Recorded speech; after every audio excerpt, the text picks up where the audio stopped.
Samedi, une quinzaine de personnes a bravé le temps incertain pour découvrir le chemin du crime. Une nouveauté parmi les visites guidées proposées par l'Office du tourisme de Nyon. Je m'intéresse à ma ville en tant que Nyonnais, donc j'aime cette ville, alors ça m'intéressait de voir un petit peu plus. J'avais déjà vu un petit peu avant les travaux du château et puis ça m'intéressait aussi de voir après. C'était qu'on puisse visiter les prisons, parce que mon grand-père est allé dans cette prison il y a quelques décennies pour 2 nuits. Durant 1 heure, les visiteurs de la région ou touristes ont découvert l'amphithéâtre, le Vieux-Nyon ou encore l'ancienne prison. C'est toujours une surprise de voir que les gens sont si gentils, qu'ils ont le plaisir de voir la ville. C'est une belle ville.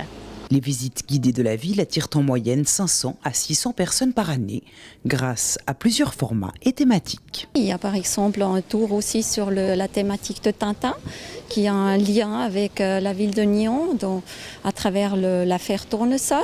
Il y a aussi un tour sous la thématique des poissons, qu'on trouve dans les drapeaux partout, mais aussi dans le lac. Et après, bien sûr, c'était évident de pouvoir parler des Romains, Jules César. Et pour ceux qui aiment les choses plus terre à terre, il y a aussi un gourmet tour qui est aussi un petit peu lié à l'histoire romaine et le chemin du crime qui peut relever aussi de nouveau la vie des Romains. Et encore une visite juste spontanée qui, après, par la suite, offre un Malakoff et puis le verre de l'amitié, un verre de blond, pour faire découvrir un peu les spécialités aussi de la région. Tous les ans, l'Office du tourisme et les guides renouvellent l'offre. Il s'agit de faire venir de nouvelles personnes. Le chemin du crime, le sandwich tour qui a lieu durant 3 jours de suite au mois de juin, qui à midi exceptionnellement aussi pour attirer les personnes qui sont en pause de midi, donc dans ce cas-là plutôt de nouveau les Nyonnais.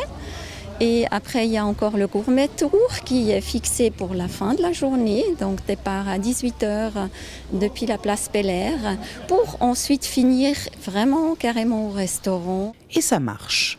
En 2015, il y a eu 570 visiteurs pour un budget de 2000 francs.